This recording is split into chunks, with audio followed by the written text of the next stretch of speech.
Hi Chris, how are you? Good evening, Rod. I'm very well. Welcome back from your long holiday, I'm going to say, because you had longer than I did. I think you had a good 10 days. Well, technically I had 11, but 2 of them were travelling because it was a long, long way away. So it was on the way out, 7.5 hour flight, followed by a 45-minute layover in Abu Dhabi, followed by a 5.5 hour flight. And then the way back, it was a 4.5 hour flight, followed by a 2 hour layover, followed by a 6 hour flight, just over 6 hours. But I'm going to have a little whinge here before you get a chance to weigh in. You go to Abu Dhabi, you go to the Maldives, not the most cash-rich state in the world, the Maldives, I must say. Works flawlessly. You land, you go through immigration, there's no problems at all. You're met with perfection by some guys who took us to a seaplane. We had to wait 10 minutes for the seaplane, something like that. In a beautiful air-conditioned thing. There was no hold-ups. We landed. They gave us an introduction, and then we go on with our holiday. Fantastic. Way back, absolutely impeccable. 9 a.m. flight, which means it's 45 minutes in the seaplane. Early before that, you got international departures. Rushed through the airport because the new flight was coming up.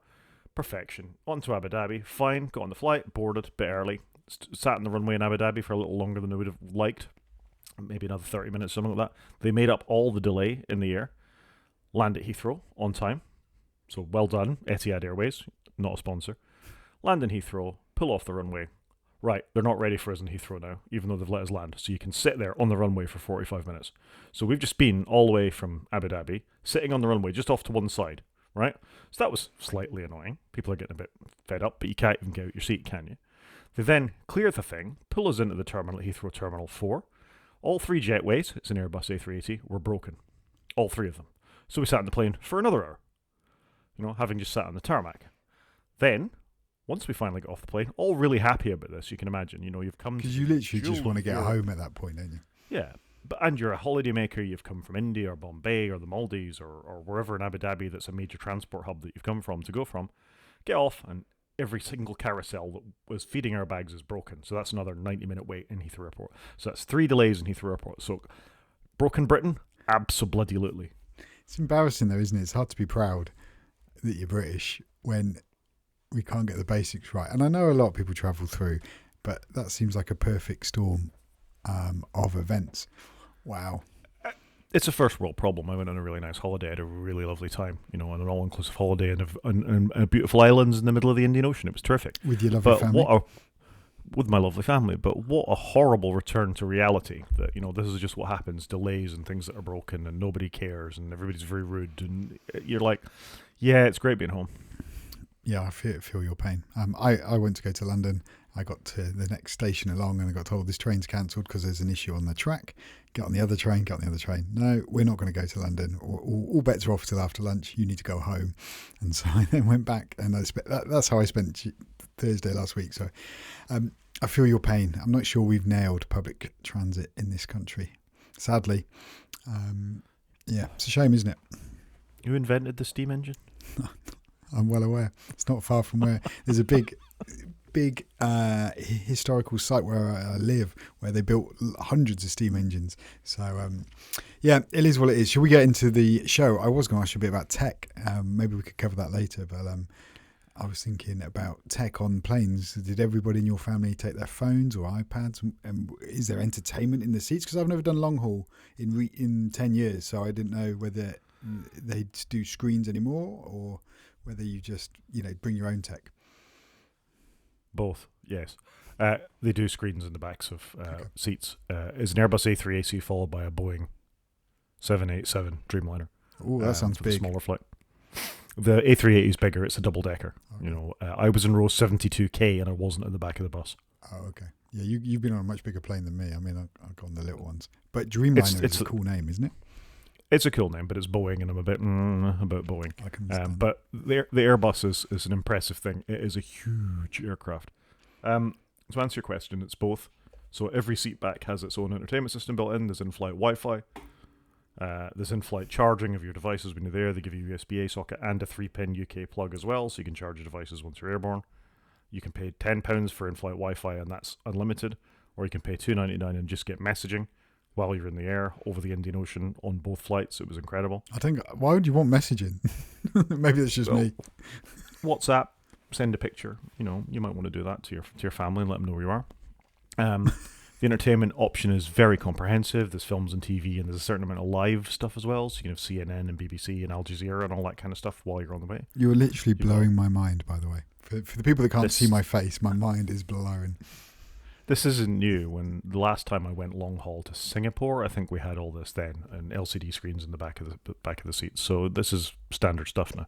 Yeah, I just haven't done long haul. I've done lots of short trips to the Canary Islands with my children, and there's nothing, which is fine. It's a 3-4 hour flight, and obviously we've got iPads and phones and stuff and cards and things. But I'm just curious to know, because part of me just assumed, are they not doing in-flight stuff anymore because everybody just loads up their devices with their own content? But I guess if you're going on a really long flight, you probably want a bit more of a smorgasbord of entertainment, whether you bring your own or get some in there. And obviously you're probably paying quite a lot of money for these flights, so it's expected that there would be some entertainment. But all the Wi-Fi, the messaging, and the live TV, as you put it, just like, yeah, mind is blowing. Yeah, it's cool stuff. And I think Etihad and I've flown Emirates, I've flown Singapore Airlines, I've been through most of the major carriers at this point. I think even British Airways do it these days for the sort of larger aircraft. I guess there's probably like they've all got to hit a benchmark, haven't they? In fact, I flew an EasyJet to Belfast once and they had a back of the screen and in-flight Wi-Fi. So, it's just what they build in as standard these days. Yeah, I guess it filters down. Okay, that was cool.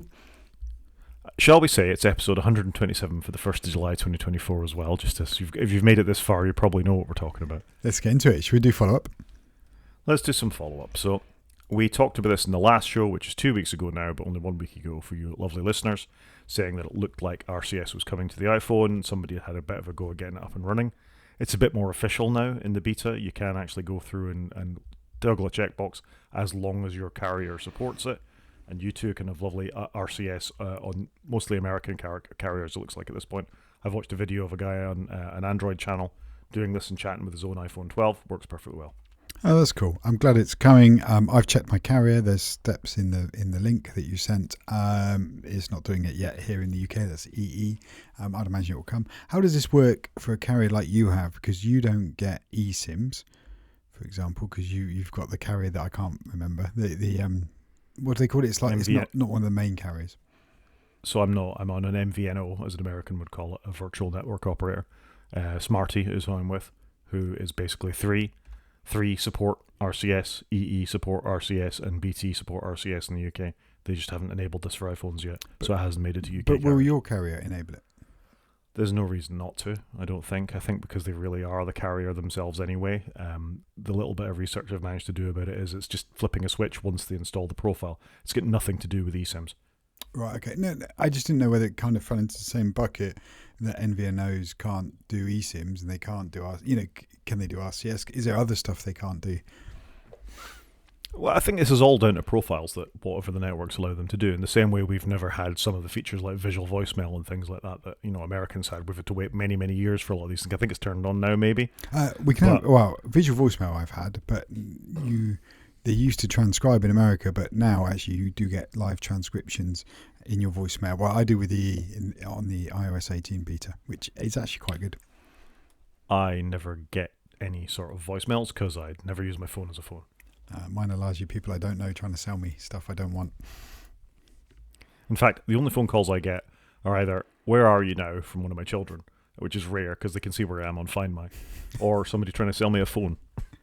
Brilliant, just what you need. I always like it when I log into Ease Portal. It's time to upgrade. Well, I've already got the latest phone. I'm not sure what you're going to upgrade me to. Yeah, they just want to keep that contract rolling. So that's good. If you wanted RCS, I think very soon now, it'll be interesting to see if it comes to the UK. I might flip back to my Android phone if and when it comes along and we can test it out. Yeah, a few of my friends have got Android, so this would be nice, obviously, to text them a picture and not get a bill for it. Yep. I will say, just in passing, having been all over the world, everywhere else uses WhatsApp. Everywhere. Abu Dhabi, the Maldives. All of my interactions with the resort staff in the Maldives were via WhatsApp. They'd love it if I went somewhere like that. Well, you'd be stuck, basically. I'd just ask my wife to sort it out. Or my son. There is that. But if you wanted to book an excursion or go on anything like that, you went into WhatsApp first and you chatted to them that way. Yeah. I could quite believe it, and I am aware of it in other places. Maybe I'll come around to WhatsApp one day, but I've got no need. I don't feel like I'm missing anything in my life right now. No, it's a necessary evil, I think. But if you've got someone else to do it for you, then so much the better. Yeah. Should we talk about the next story? Yeah, let's do it. So we've got Apple refuses to notarize emulator apps. Yeah, so we're going to go back and forth on this a little bit. We've got a little bit of catching up to do with what happened while I was away. This kind of started, and like I said, these stories are going to blend, when Apple refused to notarize an emulator called UTM. So we've talked about this in passing before. In fact, I think I recommended it when you were talking about virtualization, that you should use UTM to virtualize macOS when you want to mess around, or Linux even, for the ones that are supported by it. It works really well on the Mac. It's a well understood app. You can get it on all sorts of platforms as a, not crack, but if you have your own app developer profile, you could install UTM on your iPad and something like that, and actually run macOS if you wanted to, like that. It was done with the Alt Store. UTM, the company that makes this, submitted it to Apple, and they refused to notarize it after making them wait an awfully long time. Not only did they refuse to accept it in the main App Store, they refused to notarize it for all the, what are we calling them, app marketplaces as well, which is wrong. It is wrong. I just don't understand Apple's logic, if I'm being honest.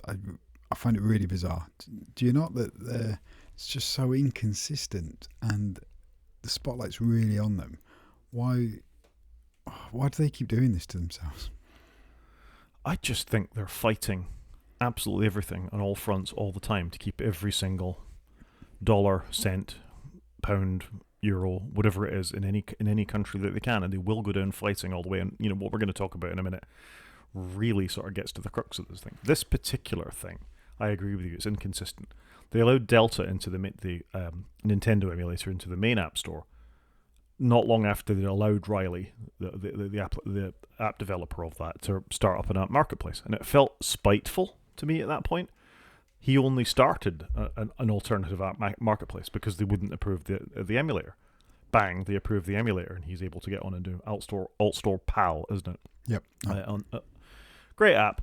So we thought the floodgates were opened, and you and I covered on this show there was a PlayStation emulator, and there was RetroArch, and then they all started to come, and then they rejected UTM, and then they rejected iDOS, which is a DOS emulator for the Mac, for the iPhone as well, and then a Commodore 64 one as well, despite the fact you could play Commodore 64 ones inside a RetroArch.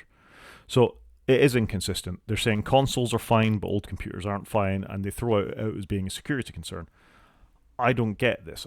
This has obviously been up for debate within Apple about, should we notarize this? Shouldn't we notarize that? You know, if they're going to be clear and fair, there should be one rule for all. They should reject them all or approve them all. Or if they have got a rule like the just-in-time thing, that's fine too. But in the app marketplaces, that should have nothing to do with Apple. The same as they do on the Mac, where apps can also be notarized. They should just go, yep, it's not a security risk, and let it through. It's got nothing to do with them as soon as it's in the app marketplace, as far as I'm concerned. Yeah, I agree with you here, and I think that's why this one's so frustrating and it's hard to defend. What are they doing? They obviously haven't got a clear policy because it's taken them a long time. They've also noted in the article that the Alt Store developer said it's taken ages just to get apps for his marketplace notarized as well. So they just seem very inconsistent. Maybe they're not resourcing enough. Maybe they're deliberately dragging their heels, which is just not a good look, is it? Come on, like, you've been under the microscope. All you're doing is inviting them to inflict more pain upon you because you're not doing a good service by it. I find it all distasteful, I think is the word I'm going to go with. It's not just distasteful. I think it's actively, we're back to malicious compliance again, is what we are. Yep. That they're being inconsistent, they're being as harmful as possible to other developers, including Spotify. And, you know, this is getting into the anti-steering, and this is the point of the DMA. It's about allowing fair competition. And this is clearly not fair competition. It's not, is it? It's not fair. They're dragging their heels with it. They're just, the whole thing just feels horrible. It does. Just be more grown up, Apple. You're making enough money for everybody. Just be, take it on the chin. So this was step one, and then step two, we hinted it was coming in the last couple of shows, where the EU, and we've got the link to the official press release in the show notes, where the European Commission has sent a preliminary finding to Apple and opens additional non-compliance investigation against Apple under the Digital Markets Act. Not a shock, is it? I mean, we've been talking about their odd application of this, the things like the marketplace fee, what's it called, the core technology fee, failing to notarize apps, still not allowing apps like Spotify to steer to other things. They're clearly in breach of the DMA. Yeah, so they've got a few. They've got the fee on there. They're saying also about the multi-step user journey. You know, it's they've obviously tried to make it not great for users. So they can bail it many times. And then the eligibility, I can't say that word, apologies. Eligibility. Thank you. Requirements for developers as well is also a concern. So there's three sort of key areas that they've picked up on. But I think, again, with this, Apple just left it down to the wire to get that version of iOS out, to get people installed. Then they had to make some slight changes.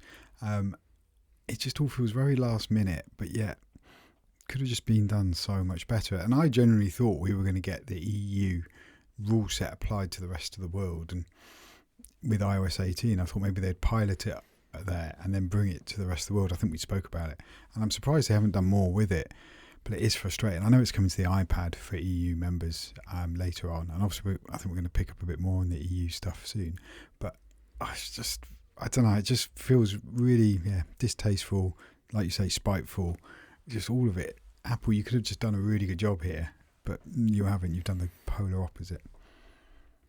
No, what they're doing is they're asserting their market dominance in the App Store. You know, having been told they need to open up to other app stores, they're just not allowing those other app stores to compete under a level playing field. And that's a problem. And obviously the EU thinks it's a massive problem because it's a breach of the Act. And we're going to talk about some of the arguments back and forth about why other people think this isn't an issue. But it's an issue. If they want to operate in the countries, where, you know, the European Commission is all about free markets or open markets where competition should be allowed. And we've said repeatedly on this podcast, Apple needs to compete. They're not allowing the competition. They want to be the 400-pound gorilla in the room. They don't want to allow people to compete in any way. They wouldn't even allow people to, you know, give apps away, frankly. You felt they were drag kicking and screaming to that because they felt they were overstepping the mark. So all of this isn't very good. The response to Apple, to the fact the European Commission were going to fine them, and it's a paywalled article, I'm afraid, but the original article is in the Financial Times. Apple leaked to the Financial Times that it was going to delay the launch of European AI features, 3 features in iOS 18, within Europe because it felt it was in breach of the DMA. Now, I don't know what you think about this. I'll shush and let you think about this, but this is an unusual step by Apple to leak to the Financial Times something that it's going to hold back on in an upcoming feature release. Yeah, it did seem odd, that, especially the Financial Times, the FT, which is actually a paper I read here in the UK. I've actually got a subscription to it. And I quite enjoy the paper, actually. I think they're very good, but it's odd that they've leaked something to that and not like 9 to 5 Mac or what have you, which is their sort of normal outlet. The whole thing, it's just really infuriating. I find the whole thing bizarre, and the whole AI thing.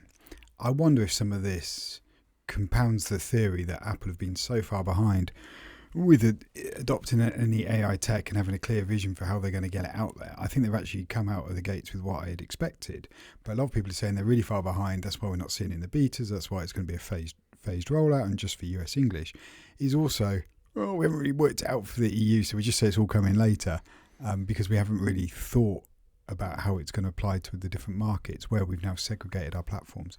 So I wonder whether some of it's wrapped up in that they just came late to the party. They had to get something out there because they were chasing shareholders rather than holding the AI stuff for another 6 months, because they could have done iOS 18 without AI and then in 6 months' time going, we're going to have a special event. We've got AI stuff coming to 18.3, insert number here, and it's a lot more fully baked, and we've got a proper story to tell, and we've really thought it through, but they haven't done that. And it must be frustrating, though, for one thing I was thinking about the EU stuff, that these developers have worked really hard to, make all this work, all the notarization, the third-party marketplaces, and a lot of developers obviously working on the AI features.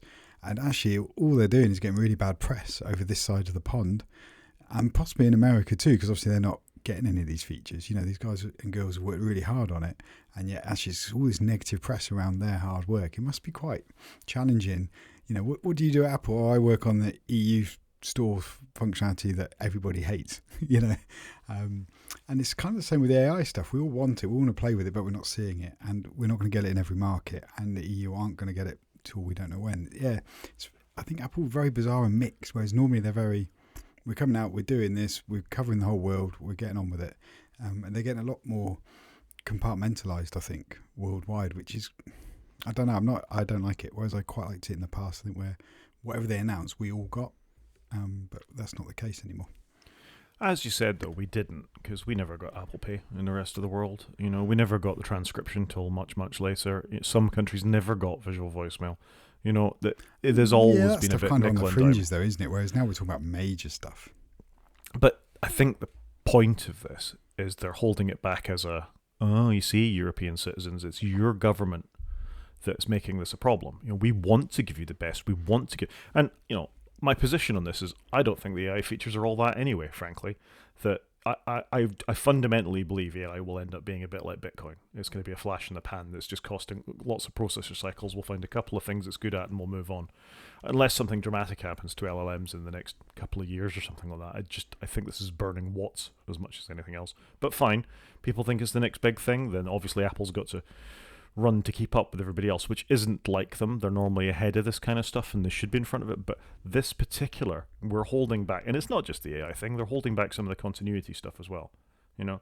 Oh, the iPhone mirroring piece. Yeah, you're quite correct. Yeah, exactly. So it's not entirely about AI. I think they've just gone, let's pick these 3 things that we can claim, and I'll give them benefit of the doubt, claim might be in breach of the DMA.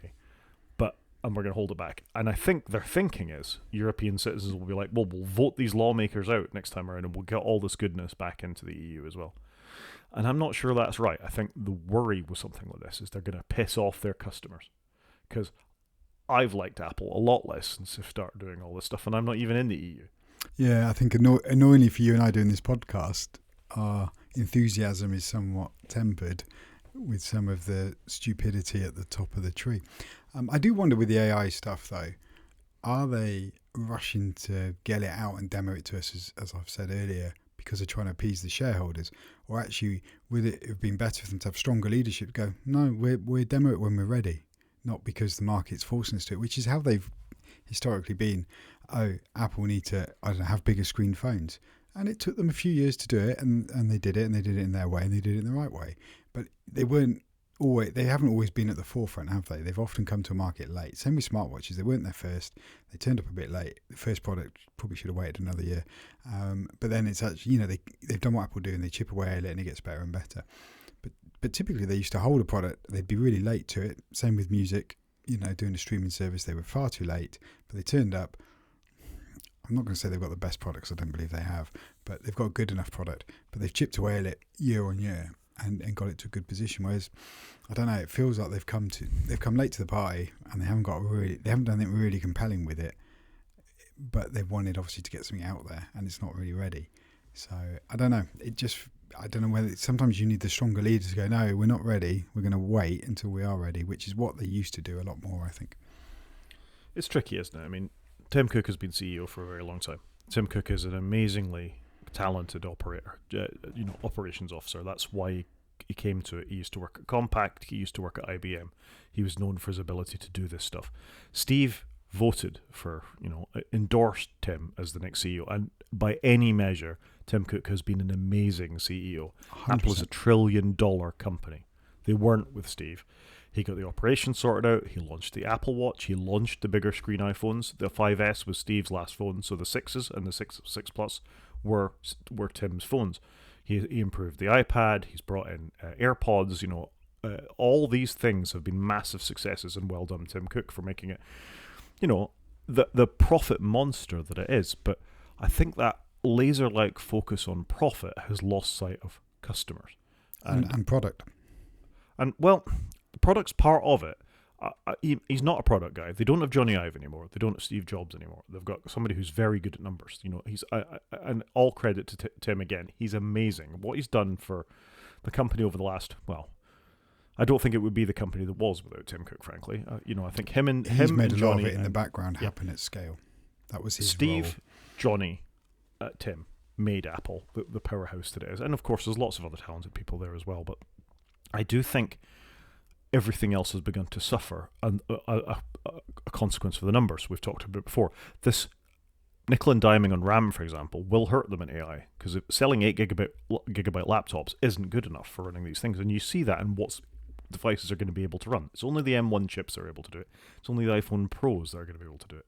That's not right. All right, they'll release a new model that requires it, but they're not going to sell many of them in Europe, are they, if they're not allowed to have the features? So that's, your focus on pleasing the shareholders for an AI type feature and pissing off the EU with the choices you've made are really going to hurt the company. And then on a slight tangent to that, you've got what I think is the failure of the Vision Pro, where all this bad will by developers has meant they haven't, the small people lining up to make the Vision Pro the product it could be. What made the iPhone was everybody getting behind it. To a certain extent, what made the Apple Watch was people getting behind it and buying into it. At the early days, these days I think it's changed, but I think a lot of people got stung by the Apple Watch though, because it wasn't. They tried to do too much on phase one, and it wasn't ready for it. They should have probably done it without apps, phase one, and brought apps in later. Maybe the same with the Vision Pro. Apple should have got all its apps ready and had a much better story to tell. Whereas, having native iWork apps, Keynote, Pages, Numbers, they haven't got that yet. There's just Keynote, I believe. And Apple, I just think Apple could have done a much better story around that. Whereas even version 2, they haven't even, brought all the apps over that you've got on your iPad. I would expect to boot up the Vision Pro and have everything on my iPad running natively, all the Apple suite. But that's not the case. I'm surprised they haven't done that. Can I say it again? $1 trillion company. And we are here going, why haven't they fixed Notification Center yet? Why is this broken now? They've released a whole new platform and they haven't got the developers anymore. Because I firmly believe developers don't believe in it. A, because it's too expensive. They know most customers aren't going to buy one.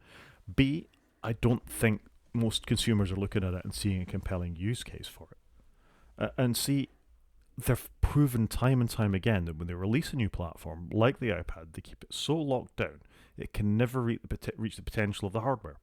The Mac has benefited because it has history on its side. And, the Mac is an amazing platform. I don't think that the iPad and the Vision Pro and HomePods are another example of a platform that's been released that has never reached the potential of what it could have been. And that's because they're trying to maximize profits, or they're trying to make it cheaply, or whatever, or they're trying to, get the extra dollar out of the developers. I don't know. But all this points to me going, their attention is on themselves and not pleasing their customers anymore. And the success of Apple since Steve Jobs came back was based on making consumers happy. The iMac was for consumers. The iPod was for consumers. And the iPad, when Steve launched it, was for consumers. I think the Apple Watch was as well, but that's kind of blurring the margins of what happened. But ever since then, I think all we've seen is a focus on the bottom line. And that's where this ill feeling against the EU comes, is you're coming in here telling us how to run our company, and now you're taking our money out of our pockets.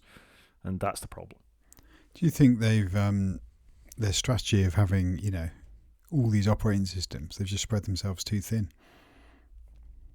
And they're struggling to keep everything updated, and it's a lot to keep on an annual cycle. They've bitten off more than they can chew. Possibly, but as we've been told year in, year out, it all works together, iOS, macOS, because it's the same thing fundamentally underneath it. It's not really, and they've introduced technologies to try and keep them together. Swift UI was introduced to keep them together. Write once, run anywhere, and those things never work very well. But even Apple's struggling with it now, aren't they? To write Apple Music Classical and get it on all their platforms. Here we are, 2 years later, still not on your Mac.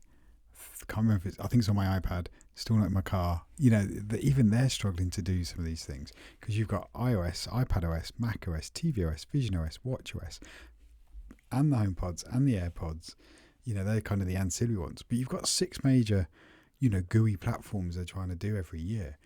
I wonder at some point, do they need to go, maybe we need to switch to a different cadence, because it just seems crazy to me. Maybe you have to do iOS and watchOS every 1 year and do Vision and iPad the next year, and Mac maybe rolls in with that. But I don't know. I just fear they're trying to do too much, and therefore we get incremental updates that are buggy. We never get through it before we're upgrading again to the next one.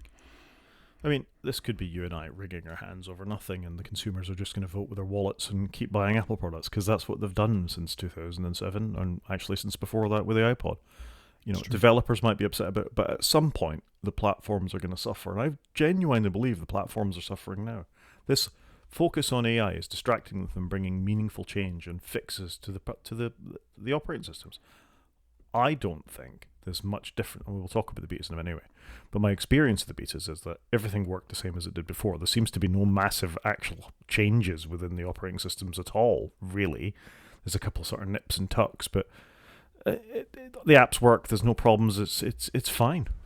Yeah, I think that's it. It's a very incremental update. Could have just been a point update. Look, you've got a new control center. Crack on. Yeah. Odd. Sort of revisiting our story though.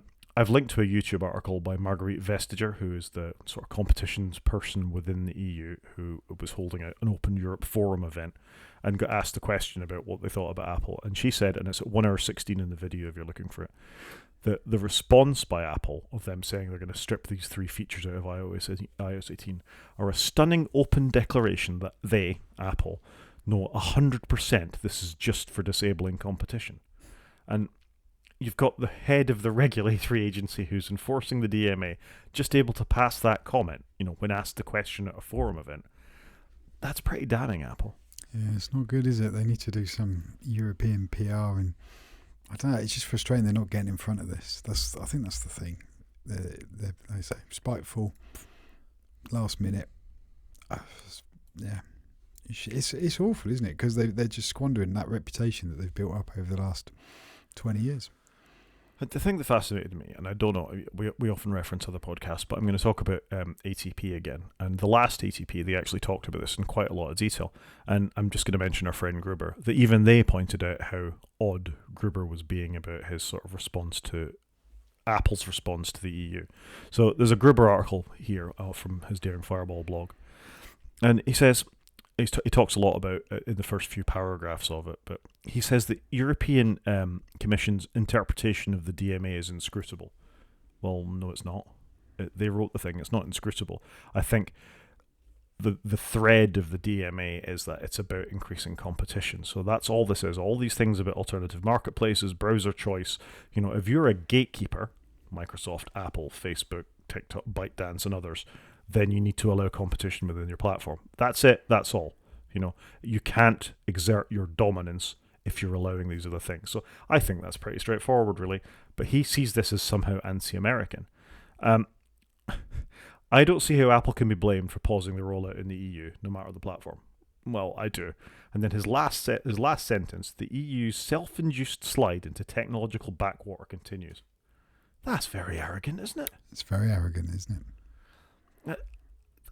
And again, this is Gruber. It's not all American tech pundits or journalists or anything. And certainly the 3 guys on ATP and Jason Snell on Upgrade very much seem to be on the EU sides in this, where they have very similar feelings about this that we do. So this is an American thing, but this just, I hate to say it, but he seems ever more the shill for Apple, that they sort of use him as a mouthpiece for getting how they actually feel about these things out. And that's the only reason I keep reading him, is I feel we're getting a direct conduit to Tim and how he feels about the EU. Yeah, it's really disappointing because sometimes he's bang on the money. But I've always been impressed with Jason Snell, how he's got a really good worldwide view of stuff, and he's very good at analysing, a press release and update from the view of an American, and a mature American, a young American, a European. He's really well cultured, I think, to be fair to him. He's super interesting to listen to, and his solution isn't always to throw money and buy the most expensive thing. He's always looking at to buy the one that's right for the person and for what they do. And I think he's very balanced, and that's probably what makes him a very good journalist, is he is very balanced, not just viewing it through his tinted glasses. Whereas I think Gruber is on the other end, sadly, and he's very much viewing the world through his glasses, and not as worldly aware, and I think it is damaging him as well. He commits to a sports team, doesn't it? I mean, if you listen to his podcast, you got to listen to 45 minutes of the Yankees. So I'm not surprised, and I think historically we would have been very much on this side of the fence as well. Though Apple can, I don't think we were ever Apple can do no wrong. We were willing to pull them out on the mistakes they were making, but I think it's the trend. He's failing to see the trend. I think Apple were right more than they were wrong in historical times. Whilst they were locked down, you could get behind some of the logic for it, whereas more recently, Apple aren't reading the room and are wrong more times than they're right, and I think that's the problem. Yeah. So we're not the only ones that seem to think this. So Riley, who we've talked about already, I've linked to a tweet of his where he met with the EU. We covered this in the show as well, where he said they were asked by the EU if they trusted Apple to be in charge of notarization, and they emphatically said yes. Well, as we've just talked about with UTM, he was wrong to think Apple could be trusted with notarization because they're just throwing around their dominance on the platform again. They're not allowing the marketplaces. They're not allowing Spotify. They're being slow to develop release app updates and all the rest of it. For these reasons, he says, we're no longer telling the EC we trust Apple to be in charge of notarization. You said it quite well, about 10 minutes ago. We're going to see a split now between Europe and the rest of the world. But then Japan's going to carve off its chunk. Then Britain's going to carve off its chunk. And then who knows what happens next. And suddenly we're back to what Apple tried to fix when they released the iPhone. It's one phone, there's one operating system. It's the same wherever in the world. There's no crapper installed in it. You just get what you get from Apple. And we already have diverged from that. But now you're going to be a second-class iPhone citizen if you're running it in one of these countries where Apple decides that they don't like your lawmakers. And at that point, you need to seek an alternative an alternative device, I think. But Apple are going to struggle more and more, though, to run at scale if they're going to keep having the 6 OSs that we've just discussed. And then they've all got different flavors for different countries on it. I think where they've really achieved is one version of iOS for the world, largely, and not having this segregation, because it will kill them at some point. They will struggle to keep it all updated. I think they're already struggling. And like I said, they need to review their cadence, what they're doing every year, because I think they need to have a slightly different pace or move to, point updates. And I don't know, I just fear they're going to really struggle with it. But this is the thing. I mean, we've been saying it for probably 2 years at this point. Get in front of it. If they'd got in front of this and allowed these things to happen and given the button that said, I'm absolutely sure I want to install this side-loaded thing, the phone will explode. If you're sure, fine. Tick it, allow it. EU would have been happy with that. Install different browsers. EU would have been happy with that. It's quite difficult to change the browser engine on it, so therefore we're going to do this, but we'll work towards it over the next 5 years. EU would have been happy with that. The Japanese would have been happy with that. Allow the steering, allow other Spotify to say it costs £10 if you buy it outside of the app. Most users would still have just gone, fine, I'll pay the extra money. Yep. Fine, I won't bother ticking the button that says it'll blow up, and I'll just stick to it. But they'd have allowed the choice. And they'd have allowed the competition, and then we wouldn't be having this discussion. They would all be very excited about the new features Apple were shipping in iOS and macOS and tvOS and watchOS, instead of, oh my gosh, who's suing them this week? What fines are they facing this week? And what we're seeing with all the tech companies, because we're going to talk about Microsoft in the news, is that hard resistance to anybody coming anywhere near the bottom line. And I think the thing that grinds my gears is the entitlement.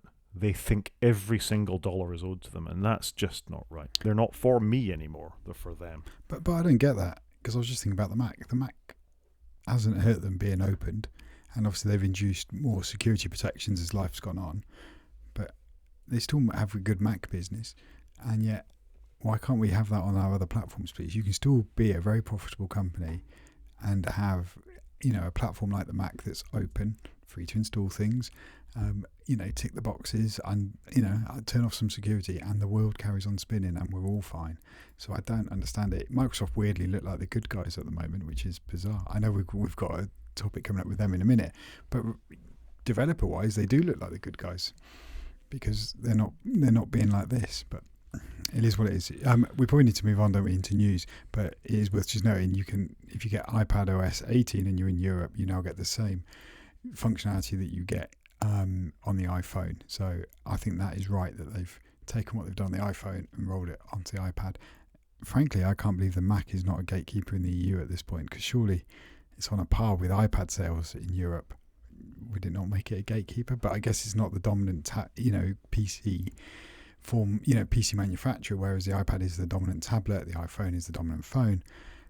But it seems strange that the Mac's been excluded. It kind of feels like, Apple, you just need to do this on all your devices. You should be baking this into Vision OS from day one, not retrospectively fitting it when you're forced to insert 5 years down the line. Have they announced it's releasing in the EU, the Vision Pro? Yes. Well, maybe not in the EU, but it's coming in the UK, isn't it? Yeah, maybe you're right. Yeah. Canada, Japan, UK, Singapore. So do you China. think they're purposely hamstringing the EU now? Well, they're not going to sell in anywhere, are they? So it doesn't really matter. Just a final thought. There's a couple of toots from other people that will be in the show notes about how Europeans may take or have taken these changes. But just a final thought, and it's not specifically about the story we've talked about with the DMA. But Steve Troughton-Smith, again, always an acute observer and a massive Apple developer, has many good apps on the App Store. How many EU-based sites did Apple scrape to build the feature it now says it can't ship in the EU because of legal uncertainty? That's quite telling, isn't it? It's an interesting question. How many sites did they scrape in the EU? Probably quite a few. And we talked about this last show where we went, they did it, and then they're going to say you can opt out of the robots.txt or spider.txt and do it, but they've already got that data. Yeah, that's true. We should just quickly update on the Vision Pro. Whilst you could order it last Friday in Australia, Canada and UK, you could also order it for France and Germany. So it is coming to the EU. Oh, there we go. Yeah, it is coming to the EU. Let's see what they strip out of that. The whole thing just makes me sad, and you're right to try and make us move on from it a little bit. I think we've probably gone on so long, we'll skip over most of the main show and we'll talk about a couple of things. But I think it's an important story that these arbitrary, without seeming direction, changes that Apple are bringing to their platforms are spiteful. I don't like it. No, 100%. It's not a good look for them. The company that likes to have the moral high ground. We're doing all the right things by you. We're being secure and we're worrying about your privacy, but we're not worrying about your freedom. And I think it's just not right, is it? It's not. Should we do some news? Let's do it. So let's stick with AI, and we're going to talk about Microsoft a little bit as well. So the Center for Investigative Reporting is suing OpenAI and Microsoft, and this is for basically just going out and taking people's data without giving proper attribution to them. I think this is fair enough. I think Microsoft have invested heavily in OpenAI. They've unlawfully come along and copied their content from these websites, and not just this center. As we talked about, Apple have done this now, OpenAI have done this, all of these LLMs have done this, the open web, and I think Microsoft's a particularly egregious example of this, frankly, we're going to talk about in a second, but I'm quite glad to see some people pushing back on this. No, it is good. I think Microsoft, OpenAI, Apple, you need to scrape sites, but get it papered up first. If you're going to scrape them, ask for the copy, sign the deal, get it done, agree it, or let people opt out, give them 90 days to update their website not to be scraped, rather than do it and then seek forgiveness. I think everything's gone in the wrong way. But this is why Reddit had all that fallout with its users and moderators, because they were going to sell all this stuff to one of these companies, presumably multiple of these companies. True, but so at least they take the hit, they were Microsoft. trying to paper it up Fine, beforehand but rather than afterwards. Yeah, so I'm glad to see this a little bit, I think, and this is another reason that this is because they can and because they think it's useful. They haven't proved to anybody that this is actively useful yet. Just summarizing your emails isn't that useful, really. Where's the true creative thing that's going to free up the boring drudgery part of my job and allow me to get on and do the creative thinking, writing papers part of it? I don't need the bit that summarizes an email. I'm quite good at summarizing email myself. Thank you very much. Yeah, I must confess, found all those features not to be very useful / I call it sticky, but you know what I mean, like ingrained in me that I keep clicking on it. I'm not getting not a big enough deal. Not a big enough deal to go and stick a whole new button on your keyboard. Microsoft. Agreed. Sticking with Microsoft and sticking with the EU. They have been charged formally by the EU for antitrust violations for bundling Teams, and we knew this was coming. That if you had Office 365 or a 365 subscription of any sort, they automatically bundled Teams as part of that. There was a sweetheart deal where you weren't paying anything for Teams, so they got people using it. You use it in your organization, and my university uses it too. Almost every pharmaceutical company I talk to also tends to use it because it's Microsoft and it's what you get. Well, unsurprisingly, that's anti-competitive, and we've talked about how the EU wants to make a level playing field. And Slack had put in a complaint for the EU, and a couple of other these office collaboration type software vendors did as well. This is felt to be illegal, and now they're being investigated by the EU. I was going to say, it feels like Microsoft's done what they needed here, haven't they? They've got market share, and now they're seeking forgiveness. It does seem to be the common way these companies are going. Yeah, it's not right. Agreed. But I don't know what we're doing. It's great they're looking in, they're getting looked into, but it's not fantastic. Stable door, horse bolted Quite. is the problem. And often, this would upset Gruber, you can often see why people call for companies like this to be broken up into its constituent parts, because they can just keep doing it because they're monolithic and they've got all the money and they've got all the lawyers and they can slow it down. And of course it's going to put a cramp on innovation, because if you want to write, the next great thing, as we talked about the Humane Pin and the Rabbit R1, you've got to beat the smartphone. If you're going to beat the smartphone, there's only two vendors you've got to beat. You're going to beat Google and you're going to beat Apple. That's a hell of a tall order when they've got all of the monies. And you see this with Microsoft in the business world, and this is a perfect example of it. And I was never for Microsoft being smashed up into a billion bits, an Office division, an operating system division, a server division, a cloud division. But frankly, when they pull stuff like this, it kind of makes me wish they were. Yeah, agreed. It'd be interesting to see how, I don't even know how that would work, but it would, yeah. And would they end up then merging back together again at some point in the future? Who knows? Well, you look at Boeing, who tried to diversify after McDonnell Douglas. They merged with McDonnell Douglas, and they sold off their servicing division, their airframes division, and it became known as a thing called Spirit Aviation. What happened 15 years later? They bought them back up and they reincorporated them into Boeing. So, How's that working out for them right now? Not well. They're not doing well, Boeing. But the problem is they're essential to the American economy. And this is going to come over very anti-American. I'm not anti-American. Me neither, by the way. And we're not even in the EU, so we haven't really got an axe to grind on this. So it's just that when you're a large American corporation that does very well, that's proper USA stuff, and you can understand why the whole country gets behind them. Boeing, for so many years, in the same way Apple was, is a well-regarded company that valued its passengers and valued its users and made a lot of money. A couple of things go wrong because they've been cutting back, it would seem. Well, not just it would seem. It's been proven that they cut back with the MCAS sensors on the 737 MAX. But that company won't go under. It's too important to American economy. It's too important to American pride. They'll get a slap on the wrist and they'll move on. And that's wrong.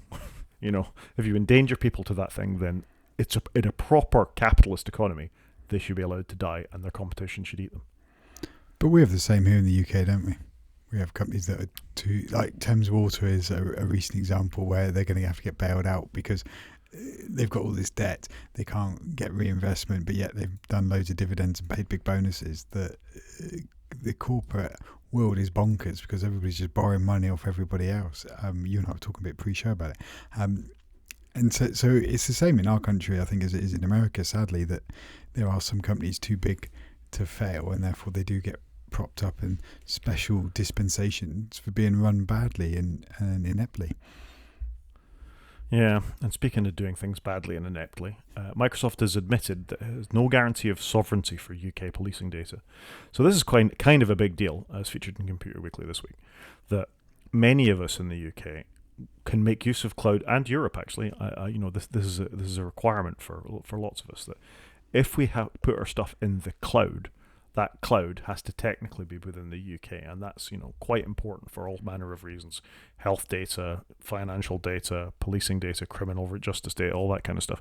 It's written into UK law that should be resident within the UK, despite it being in a cloud. And Microsoft guaranteed us that instances of Azure would be resident in the UK. Anyway, turns out not so much. Yeah, it's a bit frustrating. This something we employ where I work, in that we want our data in the UK. We're in the UK. We want to be close to it. We want it to be under our laws. So yeah, very frustrating, this one. I think that they can't guarantee it, which just seems bonkers to me. That's actively illegal, though, right? Oh, I have no idea where you stand on this, but they've probably got a massive asterisk and some daggers on the terms and conditions that then explain it later on, further down, at the bottom in the small print that nobody's read. The thing is, you and I are IT guys. We know that there's no way in hell it was ever staying in the UK entirely. There'll be a backup and a mirror and a CDN in Argentina or the United States or something like that, where this data is backed up to. Yeah, best will in the world, it wouldn't be 100% in this country. But if Microsoft are going to commit to holding policing data, for example, the police have an interest in following the law, and pointing out and enforcing the law, that's what the police are for, then they're sort of in breach of the Data Protection Act, aren't they? I would have said so, but it seems absolutely bonkers to me, doesn't it? Yeah. In the UK, other kinds of public sector data must also be kept sovereign under the new G-Cloud 14 framework, which is part of the Data Protection Act and introduces a UK-only data hosting requirement. Microsoft are in breach of the law, and they should be investigated fined, people should probably go to jail. Yeah, I wouldn't disagree with that. it's I'm not big on the jail one, but definitely companies should be fined and people held accountable for their actions. No, people should go to jail. You sell something as a salesman, which Microsoft's full of salesmen to sell you the next client access license, something like that, and it's actively illegal, and somebody buys it under the understanding that you're going to obey the law, and you will have signed a contract to say you will obey the law, people should go to jail. Agreed. This is turning into a bit of a whinge fest, this podcast. Sorry, everybody, but I think it's all been bottled up while I've been away on holiday. Shall we move on? Go on, you can tell us about the next story, and I'll take a breath. What do I know about the next story? So what's this? Apple crippled WatchOS to corner heart tracking market, doctors say. We'll talk about that, and then we'll come back to the one you skipped over. Apologies. I was sticking with the Microsoft theme. So this is just a thing to say. Unsurprisingly, everybody buying Apple Watches means that other device trackers, there's no point in investing money on them. Nobody's going to buy them. It's hard to get data out of them. The only game in town is Apple. And on one level, I think having a ubiquitous device that is relatively affordable for people to get, be able to track some kind of things on, we've talked about it before, is amazing. At the same time, I think what we've seen with Apple is a slight hesitancy to get really involved with healthcare regulators about how accurate these devices are. We've seen it with the temperature sensors. We've seen a little bit with the cardiac stuff that it's there, but there's all sorts of caveats about what it's able to diagnose. It can only really do AFib and not much else. And it could do so much more than that. And I think that failure to engage is problematic if you were trying to develop a consumer level wearable that was able to do more than just what the Apple Watch does. So while I think it's kind of good, this is quite an interesting instance where it might not be quite good if you wanted to take it further, I think it's also quite telling how little the Apple Watch has moved on in the last, 3 generations? I think since the 7, there's been incremental updates, but I don't think we've had something in the last 3 years where it's been, wow, that's the killer feature. I know they did the Ultra, which was more around the look and the size of the screen than actual hardware functionality. But it's just strange to me how little that product's moved on. Maybe everybody's working on vision, but you'd have expected there to be more sensors, better reliability, whereas it seems like they've got just to a base point and they're done with it. Maybe I'll be wrong this year and Apple will fundamentally do something different, but it doesn't feel like the watch has really changed in the last couple of years. It feels like Apple have massively plateaued. Yeah, and if whatever they release, it won't come with the EU anyway. But there is the fact that the SpO2 sensor has been disabled in America. So if you buy a new Apple Watch now, then because they didn't get the right patent or they didn't sort out the right agreement, you can't use the oxygen saturations if you're in America. We still can in the rest of the world. We were talking last year about potentially blood glucose monitoring coming to the Apple Watch, and we haven't seen that yet. And again, I think part of that is they don't want to get into this.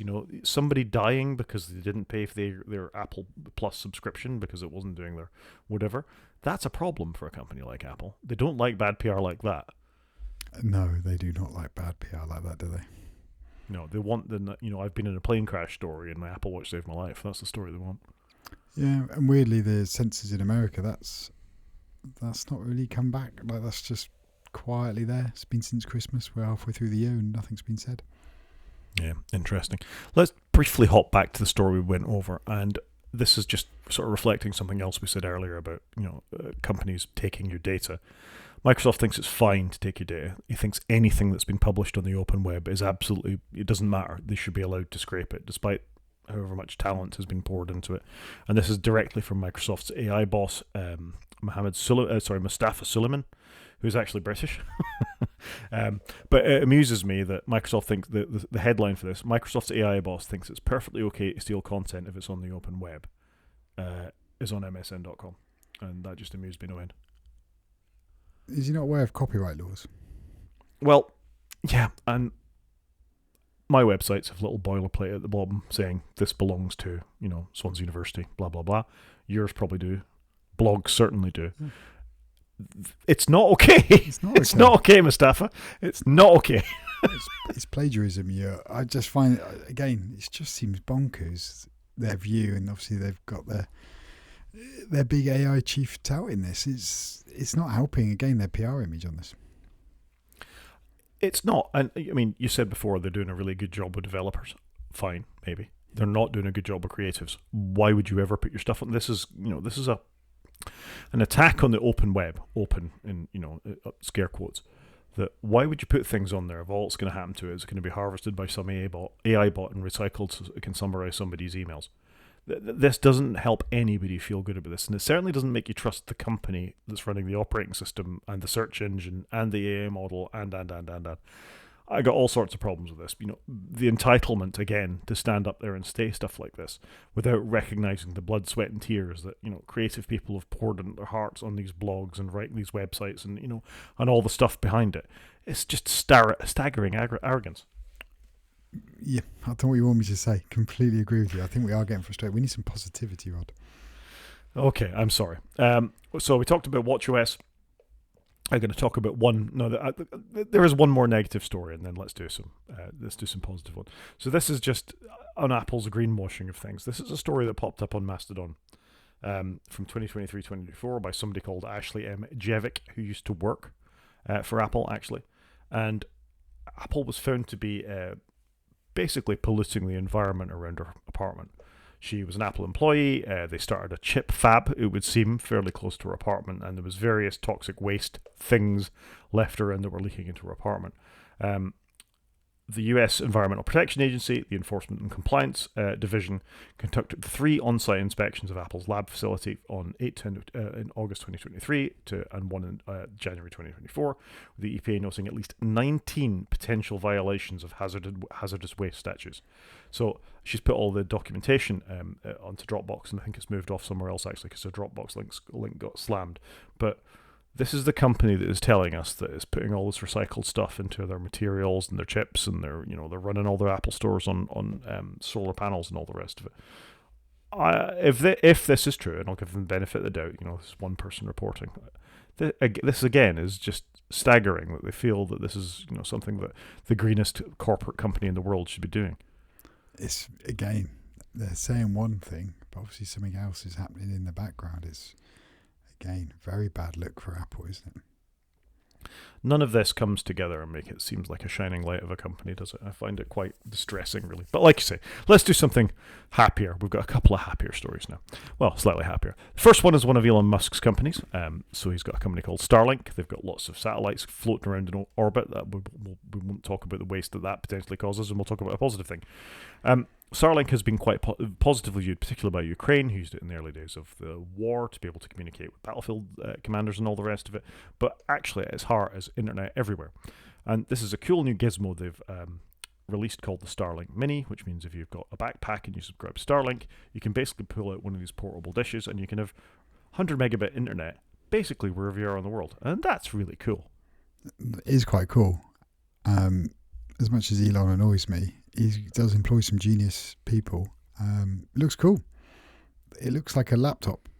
Like that's what it looks like. It looks like a laptop folded up on a stand, and that's what you need. Very clever. And the fact you can stick this in your backpack and off you go, genius. I think it's great, or it's not a cheap service. I think it's $75 a month or something like that. Works in 75 countries. But again, if you need the internet wherever you go, this is an amazing thing to do.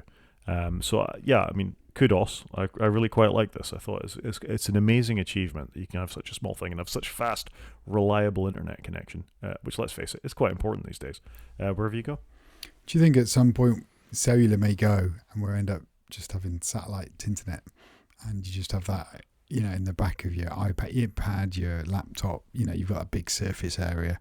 You just have an antenna on the back of the screen? I think it's entirely possible. The slight negative of the story, because every story's got to have a negative in this show, it would seem, is that there's a lot of satellites required to keep this going, and they deorbit and they leave waste in space, and might be trapping ourselves on the planet. And hey, I've seen Gravity. I know what might go wrong. I'm with you on this. I do worry about the waste that we can't really see, but we know is out there. Yeah, and again, WALL-E might also be a good shout out to all the satellites in space that cause a problem. WALL-E. great film. Love it. Anyway, cool little gizmo. Let's not get too lost into the details. Next story, an automotive one, and VW has announced they're going to invest up to $5 billion in Rivian as part of a new EV joint venture. I think this is an interesting story. If you can't beat them, buy them. Well, I think Rivian have done quite well. They've definitely got good PR. The vehicles are well reviewed. I think they've quite a unique look to them. Volkswagen haven't done quite so well on the EV side of things, have they? So I think this is a genius move by Volkswagen to get involved in some of the tech for that and bolster their own platform. Maybe they should have bought Fisker before they went out of business. That might help them a little bit as well. Bringing proper car know-how with an EV first platform like Rivian, I think, is good stuff. Yeah, it's interesting, isn't it? Actually, if you click through on the article and you look at the picture of the Rivian there, you could kind of imagine that with the VW badge on it. I think VW have struggled in the EV space, for a couple of reasons. One, I just don't think their designs have been very good for the EVs, and calling them all IDs and stuff. I just find it really bizarre. I just don't like them. Whereas I actually historically really like VW and I like their designs. I'm really disappointed with the whole electronic range they've done, and the infotainment's not been very good. So I'm not surprised they've invested in Rivian. Rivian, to be fair, have created a brand out of nothing, out of a lot of money in investment, but actually made a very desirable looking vehicle that, like you say, is well reviewed. People want it, and very practical, very functional. And I think fair play to Rivian. They've actually done a really hard job and got a company up and running. And obviously now they've got VW's investment, which is amazing. So it is a genius idea. It's a shame that VW, with all their money, obviously they had Dieselgate to pay the fines for, couldn't have done their own thing, because I think they had a good platform. But I think a lot of traditional car makers got stuck. They tried to do something weird and wonderful with electric, and then actually what we've seen a lot of them do, like BMW for example, which I know I've got, but they've taken their standard internal combustion engine platform and made an electric version, made a plug-in hybrid. And actually the car makers could have done this years ago, but I think they all tried to do too much too differently and lost their way a little bit. And it's only more recently, I think, now they've realised, we just need to make a car without an engine in it. And we could just, we could have easily done this, and without trying to be too clever.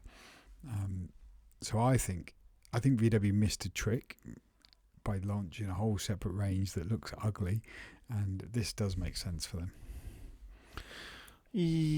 Kind of agree. At what point, though, will that be a VW Rivian? Well, who knows?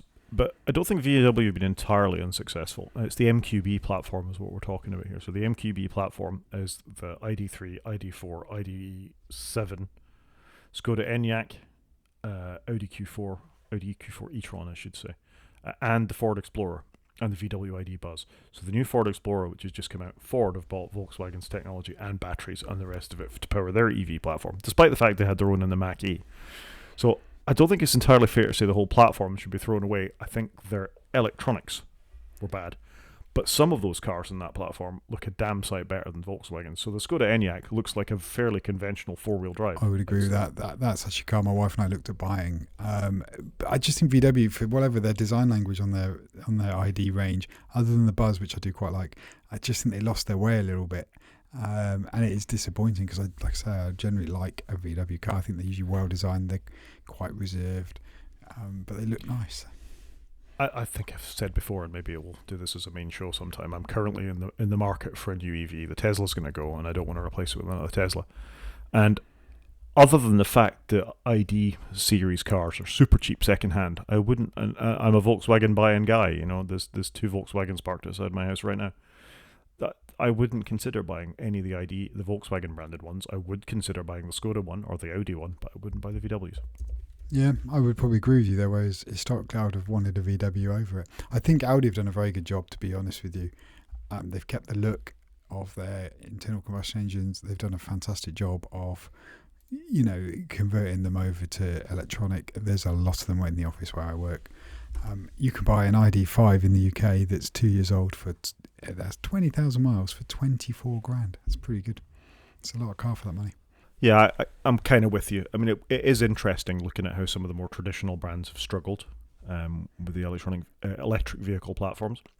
I think Tesla made everybody think they had to design something that looked from space, and that's what VW tried to do, and that's what Ford tried to do with the Mach-E.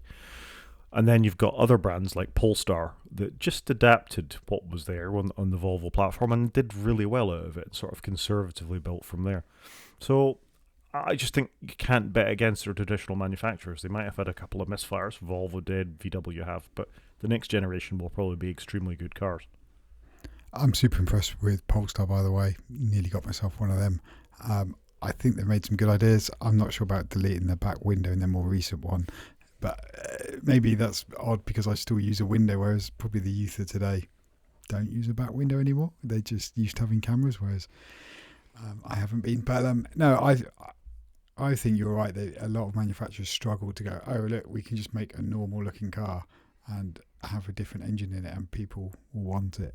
So, yeah, little surprised, I think.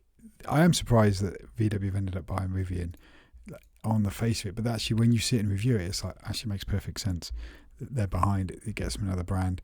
And the VW group is obviously growing through having multiple brands, so they know what they're doing here.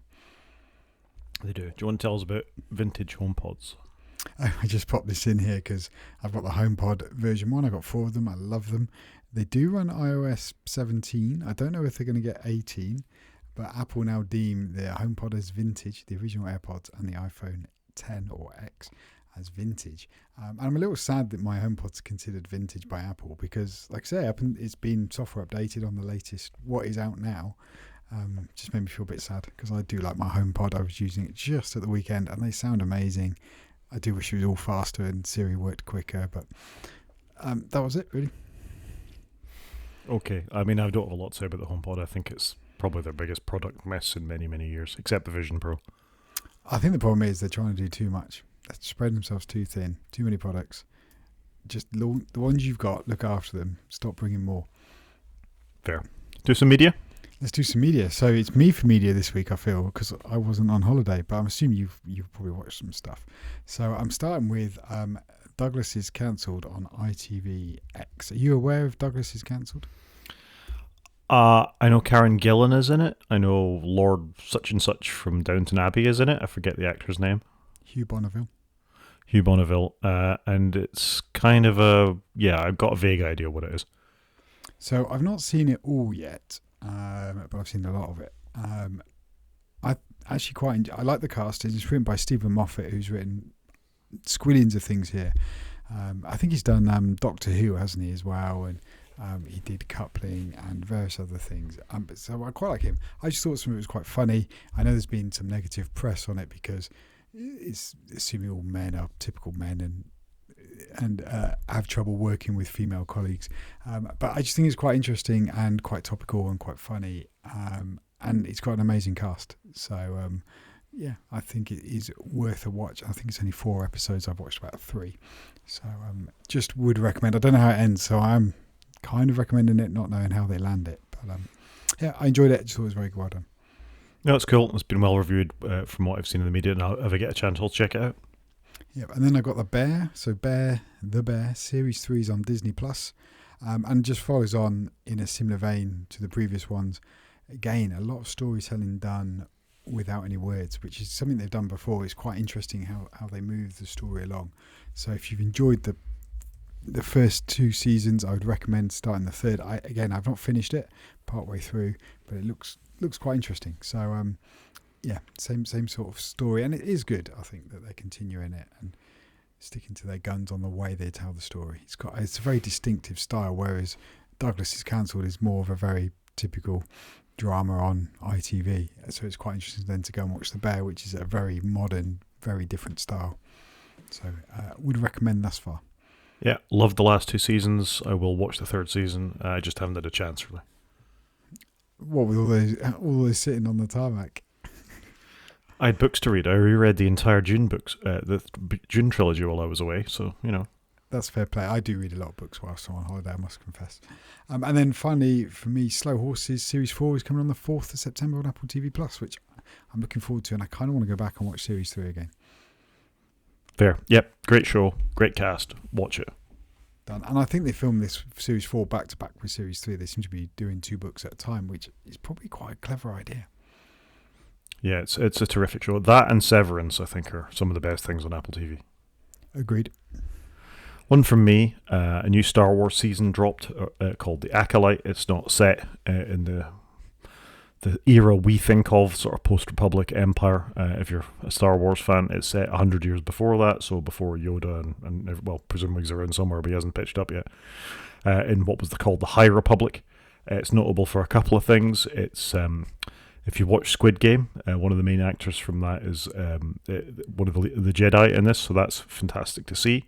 Obviously, they're trying to get a bit of that sexy Korean television marketing into Star Wars, but also bits of it are filmed in Wales. So when they're walking across some of the countryside, then they're in the Brecon Beacons. So I quite like that. That's quite cool. I didn't know that. I haven't seen it actually. I like Star Wars, but I've kind of not kept up with all the. Well, actually, I love Star Wars, but I've not kept up with all the different TV shows that have come out. It's good, and it's got Carrie-Anne Moss in it. If you've ever watched The Matrix, she was Trinity in The Matrix. So there's some good cast members. There's some good acting in it as well. It's a bit different. It's you don't know really what's going to happen because it's before the times that you really know about. So that's quite interesting from that point of view. It's not the best Star Wars show they've made. That will always remain Andor, as far as I'm concerned, which you haven't seen. You need to drop everything you're doing and go and do now. If you get any time for Star Wars, you need to watch Andor. But it's good. Enjoying it. It's good. We've got some good TV on at the moment. We do. Should we talk about A Game? A Game. So it's quite a sad story, though, again. It is quite a sad story, and it's again another apple knocking story. This is the apple knocking episode, just to show we're not completely in the pay of big corporate America. This is just the story of Half-Life, which is a fantastic game by a company called Valve, who make the Steam Deck. They were a much smaller company back in the day, but they were quite desperate to make a Mac port of Half-Life, which is, by all means, probably one of the best games of all time, I think it's fair to say. Half-Life, yeah? Yeah, for a walk-around, shoot, storytelling game, was way beyond its years when it came out. It wasn't just Doom where you kill everything in the room. There was a story. There was a lot more of a reason for doing it. It was fantastic. It was such a good game. Great game. I played it through several times, but at some point, Valve were told they were going to sell lots and lots of copies of it, and this story was that it didn't live up to the quality standards, Valve's quality standards, when they were releasing it. But apparently, Valve cancelled the port after being misled by an Apple Games evangelist about expected sales figures. So that's just Apple lying to developers again, and that sets a precedent we might have mentioned once or twice on this show. So when was this, though? Oh, it's going to be a long, long time ago. That's what I was going to say. I'm assuming this was a long, long time ago, because there's also been a story recently that some of these big titles that Apple have worked with developers to get released on all its platforms have barely sold as well.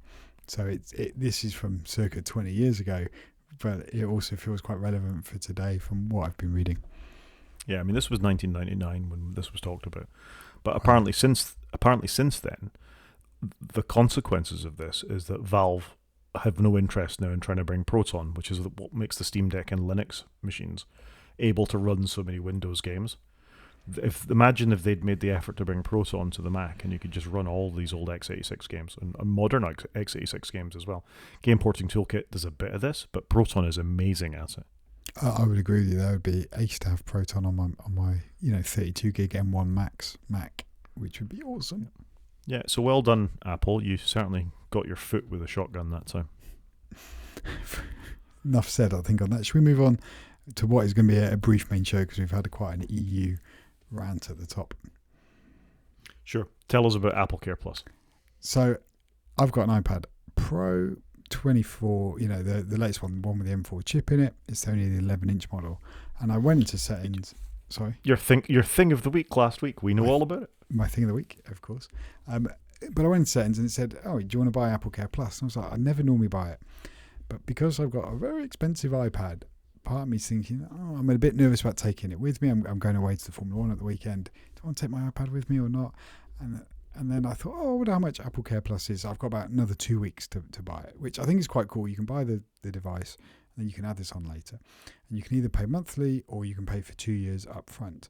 I thought, I wonder what the cost is. So this is an iPad that I've spent a couple of £1,000s on. And I'm planning to keep it for a long period of time, which is why I got it completely maxed out. And also, you never know when Apple will update one. So what do you reckon the cost of AppleCare Plus for my £2,000 iPad is? 200 quid. It's £150, which I think is pretty good. And now, if you'd only bought the £800 iPad 11-inch Pro, you'd still pay £150. It's just done on. It's not done on how much you've spent on. It's just done on the model you've acquired. So I thought that's really good. Why haven't I done Apple Care before? So I think I am going to buy this for my iPad Pro. Like I say, you can either pay monthly or do the 2 years in one go. So then I thought, well, I wonder what it would cost. Why don't I ever get this for my iPhone? So I then flipped over to my iPhone and I've got the 15 Pro. That is £180 to do, which, considering my iPad is twice as much value as my iPhone, feels like quite a good buy for £150. And my iPhone's half the cost, but yet is £180. It's more expensive to have the Apple Care Plus on it. I just found that super interesting. I wonder how they work out their numbers. I think you're more likely to be carrying your phone that's more vulnerable to theft. It's more vulnerable to dropping than an iPad would be. Is probably the thinking there. Potentially, but I would just assume the screen's worth a lot more. It's that tandem OLED, and I don't know. I find it interesting. For me, I probably won't keep my phone for 2 years, but maybe I should be buying Apple Care Plus in the future, because if I pass them down to my children and what have you. But it's just something I don't normally go and look at how much is Apple Care Plus, because I just normally I don't want to know, because I barely buy it. I have a question. Is Apple Care Plus the same as Apple Care, or is it an additional thing? I think you get Apple Care for like the first 60 days of you owning it, and then Apple Care Plus is the one you buy. I think it's just a replacement for what was Apple Care. And then if you wanted to buy Apple Care Plus for your MacBook Pro, it's £280 but that's for 3 years. So for the iPad, it's only 2 years, but for the Macs, it's 3 years, which again, I think isn't too scary a number if you're planning on keeping it, because then you've got X number of years guaranteed computing from that platform. I have never bought Apple Care. I'm not sure I have. I'm only tempted on my iPad because I take it out and about a lot with me. I'm planning to keep it for 3 years because I think it will last that long. And that's the only reason I'm thinking about it. And I may well hand it down to kids afterwards. Do you have home contents insurance? Yes, with my bank. Is it not covered by that? My phone is, but I don't think my iPad is. If I were to accidentally break it, but would you even claim on it though? Because then your premium's going to go up probably. Well, it kind of depends. I mean, it depends how much your premium goes up. Unless you specifically name some things, I think there may be a limit on your home contents insurance to devices over possibly even £1,000. Maybe it's £2,000. It might have changed.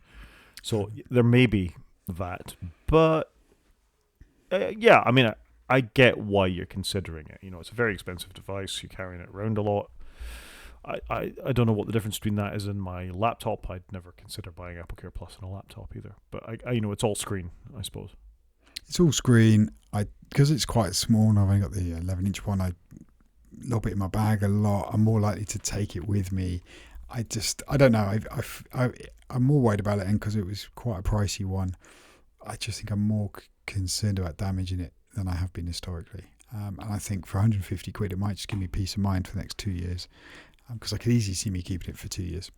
Yep, fine, get it. I think so. Yeah, I think so. Fair enough. But it covers theft now as well, doesn't it? No, you have to pay more for theft. You can get that on the iPhone. So this one for the iPad does not cover theft for some reason. Oh dear. Different policies for different devices. It's pretty much Apple all over, isn't it? So I think they only do theft only on the iPhone. They don't even do it on the Mac one. And if you want it on the iPhone 15 that we were just talking about, you pay a premium of £50, which seems all right. I think get it. Yeah, I think I will. Like I said, I probably want to get it on many devices, but I'm just uber conscious that I've got an expensive device that I might damage. Anyway, I just thought it was interesting because I never really look at Apple Care Plus. Yeah. I just thought it was an interesting talking point for 5 minutes. No, I think it's good. Do you want to talk about the betas? How's your experience with the betas going? You've got it on all your devices, except maybe your Mac? I haven't got it on this Mac, but I do have the beta on my MacBook, because I don't use my MacBook a huge amount, which is why I wouldn't get Apple Care Plus for it, but I noodle about on it every now and again. So I'm running the betas on all my devices. I'm using it on my iPad every day for work. I'm using it on my iPhone every day for work. I've got it on most of my Apple TVs in the house. I think I put it on all of them because there's a setting I wanted to turn on, which was in the Home app, where you can go, use this Apple TV as my home hub. because it seems to be picking the one in my shed, and I want it to pick the one in my home. But I can't seem to get that setting to invoke, so I don't know why. But it's literally a non-event. The Apple TV, nobody in my family's noticed any difference. They wouldn't know that we're running the new version. On my phone, the big thing I'm really enjoying is being able to place my icons anywhere I like, and the dark icons I love without the labels on. I think that's great. I really want them to do this for the CarPlay, so I don't have the name of the app underneath the icon. But for me, I think the thing I love the most is Control Center, where you can swipe down and have a whole screen just full of HomeKit stuff. Like just having it all in one place, very consistent layout, and I've done the same layout on my phone and my iPad. That is the single best feature for me. Everything for home's in one place. I don't bother having the widgets anymore. I've actually got rid of a few widgets. I think it's a nice little update. There's nothing revolutionary though. I've got dark icons and a cool control center. So I've only had it on my iPad up till now. I can honestly say I've noticed almost no differences. Settings is a bit different. It's a bit harder to navigate if you search. Actually, I find it's too granular on the search. I only use search. I only use search. When I got back from my holiday, I put it on my phone yesterday. I can honestly say I've noticed almost no differences there either, other than I really don't like the new Photos app. I find it really difficult to navigate. I don't like the way it's moved things around. I'm more likely to notice that on my phone than my iPad, because I never go into Photos on my iPad. I haven't bothered messing around much else. The Control Center thing is a slight improvement. I have a few more things to page through. All my apps work. It's kind of a non-event, actually. It is massively a non-event, I think. There's just not. They haven't done much with it. No, it's good and bad. It's good and bad because, are they just clearing space to have the AI of everything, which is what they were hinting at. We won't talk about your iPhone mirroring to your Mac. Maybe we'll talk about that next week. I think that'll be quite good. But I got to say, I don't really see the point in that. If I want to use my phone, I'll just pick it up and use it in my hand anyway.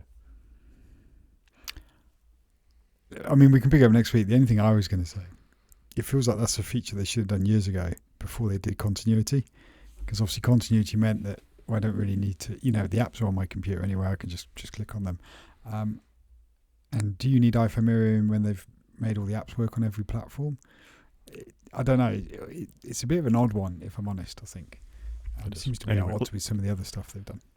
Let's talk about it next week. App of the week. Go for it. My app of the week is IINA, which doesn't exactly roll off the tongue. What it is like a more modern reimagination of VLC. So VLC is a Play Anything media client. It's really handy if you come up with some weird video format files that won't play in QuickTime or other things. But IINA is just super modern, nicely designed, updated frequently. I think it does actually use the VLC core, but VLC is an open source app anyway, so they're within the rights to do that. I just really like it. It's slick. It supports all manner of options and things. If you get into the menus, it's just a well-written app. Looks nice. Love it. IINA. That is not a good name for an app. That's it. IINA, I don't know. Just not a good name, but yeah, it does look nice. It's good. Thing of the week? Thing of the week for me is I just put the Now TV app in it, because this was an app I used to hate with a burning passion. But actually, I've used the Now TV app quite a bit lately watching the Formula 1, and it's just worked. I fire up on my Apple TV, I'm straight into it on my phone, caught some of the highlights on a different Apple TV, just bouncing in and out of it. And I think actually fair play. It's so reliable. And then I had to go and use the ITVX app, which is absolute pants in comparison. So that's all I wanted to say. I just think it's really, really well done. And it's, like I say, it's rare for me to recommend a Sky app, because I think Sky have always hamstrung their apps a little bit, because they want you to buy the dish and have the full experience. But I just think it's quite a good app and works really well on the Apple TV, which is predominantly what I use it on. Fair enough. We should maybe do a show about media apps and how terrible they are. Anyway. The worst one on the ITVX app is when you open the app, it shows you what's currently playing on ITV1, which if you're coming in and it's partway through and you want to watch something from the start, it might ruin a story for you or a plot point, because it's playing what's ever being broadcast now, which I think, I understand why you do it. It sounds a good idea, but I think it's a mistake. Shall we wrap up then, as I've had my rant on ITV? So I think we can call that a show, Chris. Good. So if anybody get in contact, Rod is G5Maniac at Marston.Scott. I'm at _CGP at Marston.Social. You can watch it on YouTube if you go to wakefromsleep.com and click on the YouTube link, or you can drop us an email at wakefromsleep@protonmail.com. Talk to you next week, Chris. Cheers, Rod.